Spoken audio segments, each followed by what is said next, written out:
దేశ పౌరులందరికీ ఆధార్ కార్డు మాదిరిగానే రైతులకు ఇక నుండి ఆధార్ కార్డులతో గుర్తింపు ఇవ్వనున్నారు. దీనికి సంబంధించి ఇప్పటికే కేంద్ర ప్రభుత్వం కసరత్తులు మొదలుపెట్టింది. రైతులకు సంబంధించిన భూకమతానికి 14 అంకెలతో కూడిన సంఖ్య యూనిక్ కోడ్ను కేటాయించాలని కేంద్ర ప్రభుత్వం నిర్ణయించింది. వ్యవసాయ రంగాన్ని పూర్తిగా డిజిటలైజేషన్ చేసే లక్ష్యంలో భాగంగా రాష్ట్ర ప్రభుత్వం సైతం ఈ పథకానికి శ్రీకారం చుట్టింది. హైదరాబాద్లోని వ్యవసాయ శాఖ కార్యాలయంలో అన్ని జిల్లాల అధికారులకు ఒకరోజు శిక్షణ ఇచ్చారు. 4 వ్యవసాయ డివిజన్లలో వ్యవసాయ శాఖ ఎంఏఓ ఏఈఓలకు ఈ విషయంపై శిక్షణ తరగతులు నిర్వహించారు. ఈ కార్డును పొందేందుకు ఆధార్ కార్డుతో పాటు దానికి అనుసంధానం ఇచ్చిన మొబైల్ నెంబర్, భూ యాజమాన్యం పాస్ పుస్తకం తప్పనిసరి.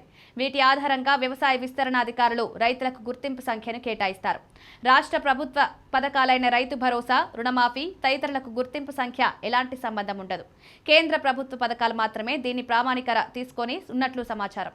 భూ ఆధార్ కార్డు రావడంతో భూమికి గుర్తింపు వచ్చినట్లవుతోంది. ప్రతి రైతు తన భూముల వివరాలను సమాచారం ఫార్మర్ రిజిస్టర్లో నమోదవుతుంది. భూ యజమాని స్థానం, విస్తీర్ణ తదితర వివరాలను సులభంగా గుర్తించేందుకు ఉపయోగపడుతుంది.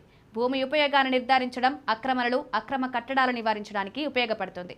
ఈ విశిష్ట గుర్తింపు సంఖ్యలతో భూములను బ్యాంకింగ్, బీమా వ్యవస్థతో సులభంగా అనుసంధానం చేయవచ్చు. యజమాని హక్కుల గుర్తింపు, భూమి వేదాలు అరికట్టి పారదర్శకత్వం పెంపొందించేందుకు ఆస్కారం ఉంటుంది.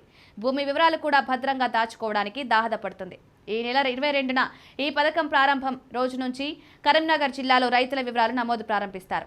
ఆ రోజు నుంచి రైతులకు సంబంధించిన వివరాలను తీసుకువెళ్లి మండల విస్తరణ అధికారులు, వ్యవసాయ అధికారులతో కలిసి ఆన్లైన్లో నమోదు చేస్తారు.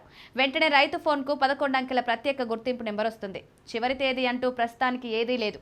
గ్రామ స్థాయి నుంచి 10 మంది రైతులు కలిసి అన్ని చోట్ల నమోదు చేయాలని వ్యవసాయ శాఖ ఉద్యోగులకు ఆదేశాలు జారీ చేశామని అధికారులు తెలిపారు. అందువల్ల రైతులందరూ భూ ఆధార్ పొందడం మర్చిపోవద్దు.